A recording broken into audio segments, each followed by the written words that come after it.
Shalom dan selamat pagi, selamat siang, dan selamat sore ataupun selamat malam bagi kita semua.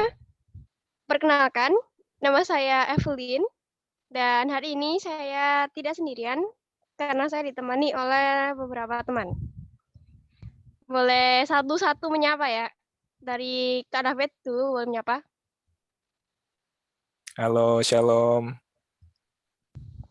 Lalu boleh Cecilia menyapa. Halo semuanya, Shalom. Lalu boleh dari Kak Yanti. Hai semua, Shalom. Lalu boleh dari Kak Kori. Hai, halo semuanya, Shalom.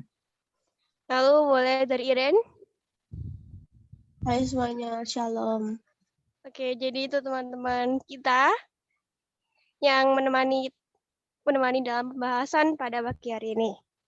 Jadi pada hari ini kita akan membahas dari seri menyelidiki Alkitab bagian yang ke-40 dengan judul bentuk-bentuk penyelidikan Alkitab. Jadi apa aja sih kayak penyelidikan Alkitab tuh kita bentuk-bentuknya apa aja gitu.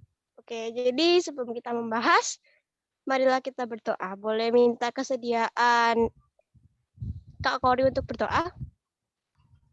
Baik, sebelum kita memulai, mari kita berdoa. Allah Bapa kami yang bertahta dalam kerajaan sorga, kami mengucap syukur atas segala kasih karunia, berkat, dan segala penyertaan yang Kau berikan kepada kami, sehingga kami di sini bersama-sama boleh belajar untuk menyelidiki Alkitab, dan sekiranya Engkau boleh menuntun kami, biarlah Roh Kudus-Mu senantiasa mencurahkan segala hikmat dan akal budi agar kami boleh mengerti. Bapa, sertai kami dalam diskusi ini untuk segala hal, baik koneksi kami ataupun device kami. Ini yang menjadi doa dan harapan kami. Kami serahkan semua ke dalam tangan-Mu, dalam nama Tuhan Yesus Kristus, kami berdoa. Amin. Amin. Baik, terima kasih Kak Kori untuk doanya. Sekarang kita akan memulai kepada pembahasan kita yang akan dibahas oleh Kak David Samjar. Silakan Kak. Oke, terima kasih Evelyn. Ya, di bagian yang ke-40 ini, seperti judulnya ya, kita akan membahas secara umum bentuk-bentuk penyelidikan Alkitab. Nah, ada berapa sih bentuknya? Bentuk-bentuk penyelidikan Alkitab ini? Ya, kita akan lihat ya. Boleh next, Kak? Ya, sebelum kita membahas apa saja bentuk-bentuknya, saya mau menginformasikan kepada semua dari kita bahwa yang kami sajikan di sini adalah bentuk-bentuk penyelidikan Alkitab secara umum. Ya, secara umum. Jadi kami tidak akan menyampaikan hal-hal yang sangat teknis, hal-hal yang sangat mendetail, sangat rinci. Ya, kami hanya menyajikan hal-hal yang umum.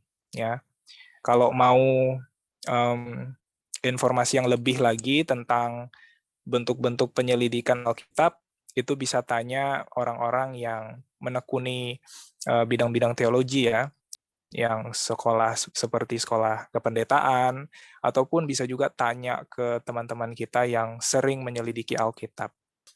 Tentu saja mereka punya informasi yang lebih mengenai bentuk-bentuk penyelidikan Alkitab. Oke, boleh next, Kak. Jadi yang kami mau ingatkan sekali lagi bahwa yang kami sajikan di sini adalah bentuk-bentuk secara umum. Ya, dan ini adalah kembali ke pengalaman pribadi kami masing-masing. Ya, seperti itu. Next. Ya. Apa saja bentuk-bentuk penyelidikan Alkitab yang kita bisa gunakan di dalam mempelajari firman Tuhan? Setidaknya di sini kami menyajikan 5 bentuk penyelidikan Alkitab.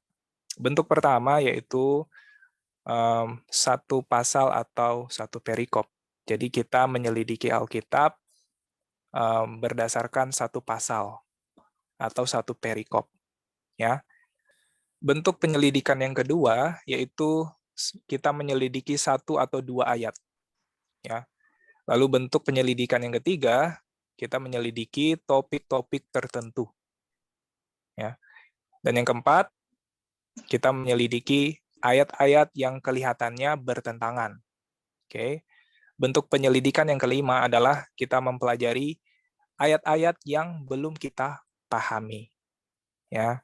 Jadi kita akan bahas satu-satu mulai dari bentuk yang pertama. Boleh next, Kak? Ya.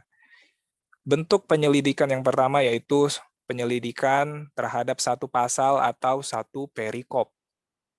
Ya. Satu pasal atau satu perikop. Kita lihat dulu ya contohnya. Boleh next. Nah, ini contohnya ketika kita ingin mempelajari satu pasal. Di sini kita ambil dari Mazmur pasal 1. Oke. Jadi maksudnya adalah kita mempelajari satu pasal ini. Mazmur pasal 1 ini kita pelajari semua. Itu yang namanya ketika kita mau menyelidiki satu pasal. Ya. Seperti itu. Nah, terus untuk yang satu perikop, boleh next, Kak. Nah, satu perikop ini maksudnya adalah kita menyelidiki satu perikop. Nah, beda dengan satu pasal. Kalau satu pasal, kita mempelajari satu pasal itu. Dan tidak sedikit ada pasal-pasal di dalam Alkitab yang memiliki lebih dari satu perikop. Gitu. Nah, kita tidak mempelajari semua perikopnya. Kalau kita mau bentuk penyelidikannya hanya satu perikop saja. Oke. Jadi kita mempelajari satu perikop di dalam satu pasal itu. Nah, contohnya ini, Matius 5 ini banyak perikopnya. Tidak hanya satu perikopnya. Nah, kita tentukan kita mau perikop yang mana yang kita mau pelajari. Oke. Dalam hal ini di Matius 5 kita sebagai contohnya mengambil perikop garam dunia dan terang dunia. Nah, satu perikop inilah yang kita pelajari. Apa yang terdapat di dalamnya. Ya, ayatnya semua kita akan baca dan kita akan masuk di dalam observasi. Kita baca-baca lagi. Itu bentuknya ya, gitu. Dari bentuk pertama ini, gimana? Dari saudara-saudara yang lain, adakah yang mau bertanya? Silakan. Mungkin ada tambahan sih, Fit. Satu perikop, kadang ada yang pasalnya tuh ada 2, dia agak nyambung ke pasal berikutnya. Oh, iya, Iya benar. kan? Pernah tahu nggak ya? Belum cek juga sih, Kak. Oh, ada. Jadi ada perikop-perikop yang dia satu perikop tapi kayak apa ya? Ada 2 pasal gitu. Seperti itu. Jadi kalau yang namanya satu perikop, ya pokoknya satu perikop contoh Kejadian pasal yang pertama. Kalau kita lihat ini bicara perikop ya. Bicara perikop kan. Kejadian pasal yang pertama itu Allah menciptakan langit dan bumi serta isinya. Itu tuh lanjut sampai pasal kedua, Kejadian pasal 2 ayat yang ke-7. Untuk versi LAI. Sekali lagi kita udah pelajari ya, awalnya kan perikop memang tidak ada. Nah, kurang lebih seperti itu. Hanya tambahan aja sih supaya tahu gitu. Perikop bisa juga 2 pasal. Ya, thank you Kak Priscil. Dari yang lain, adakah yang mau menambahkan ataupun bertanya? Enggak sih, Kak. Oke. Ya. Baik, kalau seperti itu kita lanjut. Ini bentuk penyelidikan yang kedua, yaitu kita menyelidiki 1 atau 2 ayat saja. Ya.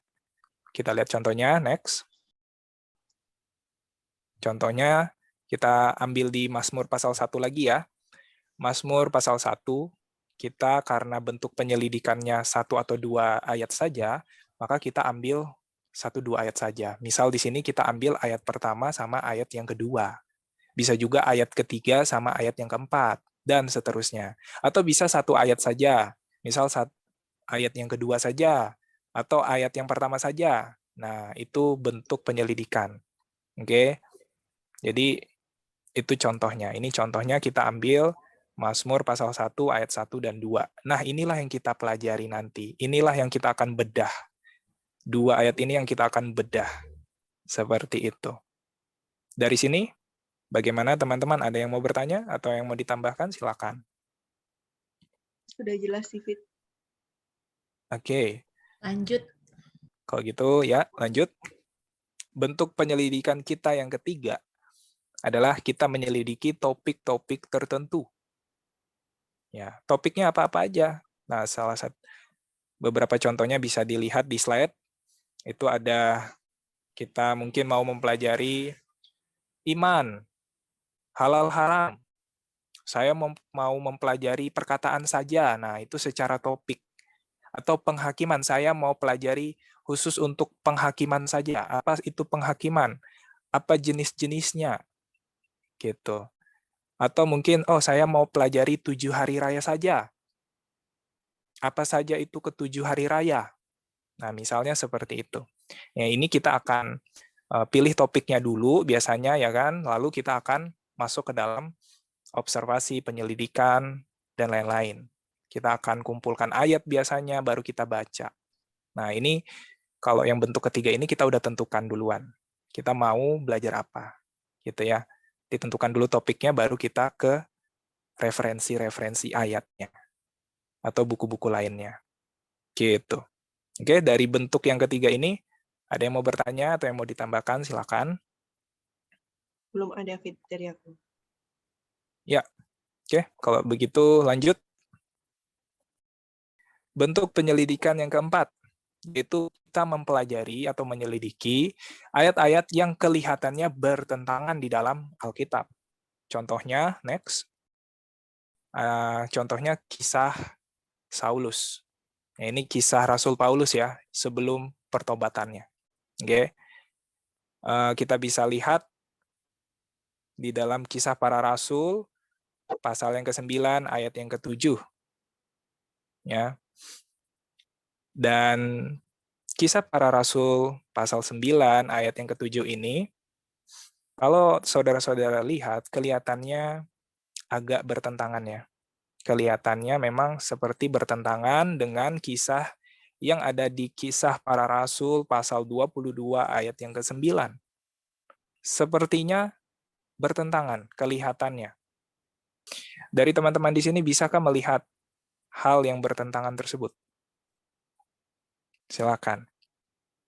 Setelah menganalisa ini, 2 ayat ini boleh dikasih lihat apa yang saudara-saudara lihat ini yang bertentangan. Silakan. Yang kisah para rasul 9 ayat 7, Ya. mereka tidak melihat ya, hanya mendengar suara. Sedangkan yang di kisah para rasul 22 ayat 9, mereka melihat cahaya dan suara. Tidak terdengar, suaranya tidak terdengar. Suara mereka tidak dengar, ya kan? Di yang kisah para rasul 22 ayat 9. Thank you Mbak Yanti. Yang lain? Silakan. Ada yang mau berkata-kata? Sama Fit. Yang di Ya, Evelyn. yang di kisah para rasul 97 itu ini nggak beda ya. Kalau yang di 22 ayat 9 lihat cahaya tapi nggak dengar. Kalau 9 ayat 7 mendengar tapi tidak melihat. Gitu sih. Iya, terima kasih. Ya, jadi ini kisah tentang pertobatan Rasul Paulus ya. Dan ketika di dalam perjalanannya, dia memang bersama teman-temannya waktu itu. Nah, ini kisah ketika Yesus menampakkan diri kepada Rasul Paulus. Atau yang saat itu kita sebut sebagai Saulus. Saat Kristus menampakkan diri, di situ masuklah ayat ini. Baru dikatakan di situ teman-teman seperjalanannya ini, apa dikatakan di kisah para rasul 9 ayat yang ke-7, mereka memang mendengar suara itu, tetapi tidak melihat seorang juga pun. Jadi dengar suara, tetapi tidak melihat seorang, tidak melihat orang gitu. Ya. Nah, kalau yang di kisah para rasul 22 ayat yang ke-9, kalau di sini mereka melihat cahaya, tetapi suara dia, yaitu suara Yesus, itu mereka tidak dengar. teman-temannya ini konteksnya ya. Seperti itu. Jadi dari sini kita lihat, wah ini kayaknya bertentangan ya gitu loh. Nah dari sini kita bisa mulai bentuk, dari sini kita bisa mulai penyelidikan kita. Kenapa ini? Apakah kita yang kurang baca atau ada penjelasannya di ayat lain? Nah ini adalah salah satu bentuk penyelidikan yang kita bisa coba, ya, yaitu melalui ayat-ayat yang kelihatannya bertentangan. Oke, dari sini, dari bentuk keempat ini, adakah yang mau bertanya? Silakan. Ini tuh, oke, saya nggak bertanya ya, tapi saya lebih mau berkomentar. Ya. Ini memang kelihatannya bertentangan, tapi sebenarnya ini berkorelasi gitu. Ya, itu sih yang saya bisa dapat ya. Oke, thank you Cory. Ya, memang sekali lagi di dalam proses observasi lah nanti ya. Ini kan kita masih bentuknya ya, masih bentuk penyelidikannya. Kita belum masuk ke tahap observasi. Nanti di tahap observasi itu kita akan lebih lagi menggali, ya kan? Apakah ini justru sebenarnya berkorelasi, tidak bertentangan sebenarnya? Nah, itulah maksudnya kita akan gali lagi lebih dalam. Seperti itu. Ini bentuknya kita bisa mulai dari sana. Oke, dari teman-teman yang lain, ada yang mau menambahkan atau bertanya, silakan. Oke, kalau sudah tidak ada, lanjut bentuk yang terakhir, bentuk yang kelima. Bentuk penyelidikan Alkitab yang kelima adalah kita menyelidiki ayat-ayat yang belum kita pahami. Jadi kalau ada ayat-ayat yang, ini kayaknya kok Tuhan suruh ini ya, padahal bukannya Tuhan larang ya. Nah, seperti itu kira-kira. Dari situ kita bisa mulai penyelidikan kita. Seperti itu. Kita akan berikan contoh di dalam Matius pasal 22 ayat yang ke-30. Oke, Iren bisa baca, Ren? Oke.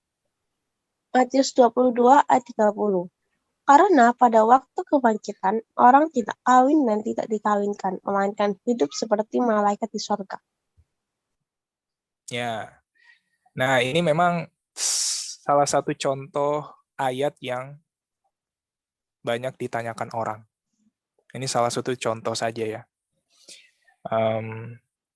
Apakah memang di surga nanti tidak ada keluarga yang namanya suatu keluarga seperti kita di dunia, ya kan? Karena dikatakan karena pada waktu kebangkitan orang tidak kawin dan tidak dikawinkan. Oh, maksudnya gimana dong? Maksudnya apakah nanti di surga kita tidak ada hubungan ayah, ibu, anak, bagaimana dong? Nah, dari sinilah kita bisa mulai menggali. Oke, dari sini kita bisa mulai menggali, kita cari ayat-ayat lain yang mendukung, apakah memang seperti itu atau kita yang keliru? Atau ada makna lain yang Tuhan mau sampaikan? Nah, ini adalah salah satu bentuk penyelidikan yang kita bisa coba, ya, seperti itu.